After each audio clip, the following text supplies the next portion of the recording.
Breathers is my new project that I'm working on, and it's set in a world where people can't breathe the air anymore without wearing the gas mask when they go outside. And then there's like ventilation systems all set up for inside, but it's sort of just become a part of life almost.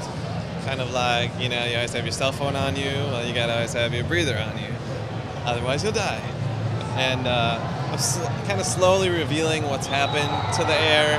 Like, I don't want it to be like a big deal or whatever. It's just like through like news reports and, you know, people talking, you get little clues about what's happening.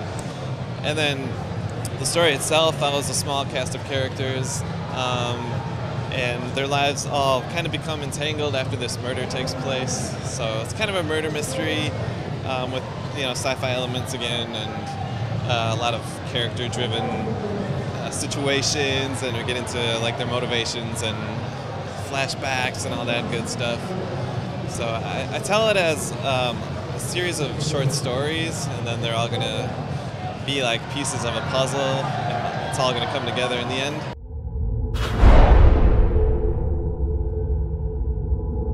I have this brother and sister, and this weird thing where the sister found out that she can actually breathe the air, so that's kind of weird, and it leads the brother to think that maybe there might be this big conspiracy going on, and we get into that a little later. There's this mother sort of down on her luck, and her daughter has this stuffed dragon, and then when she's alone with the dragon, it kind of becomes like this real life, you know, thing that she talks to, so sort of like an imaginary friend almost. I have a detective, again, because I love detectives. He's kind of the bad guy in the story, though.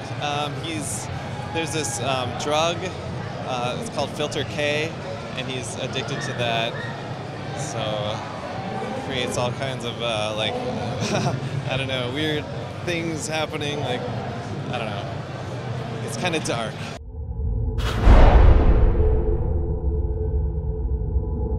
The idea for the gas mask kind of came about. I always like to do things with a little, you know, normalcy with a little bit of strangeness to it. Like, you kind of look twice, like it's so normal yet not. So I just thought that putting the gas mask in would really create this kind of bizarre element to it, and I just kind of ran with it after that.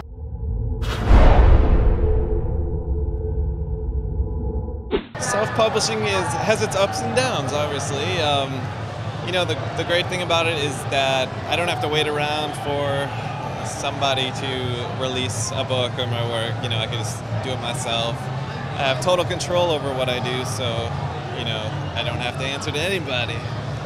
So that's definitely a plus, and, you know, just the packaging and everything, you know, you have total control over it. So that part of it's good, and, well, bad part, obviously, it's all coming out of my pocket, so I got to do what I can to get the books out. So, I don't know, it's a lot of work, but at the end of the day, I think it's worth it.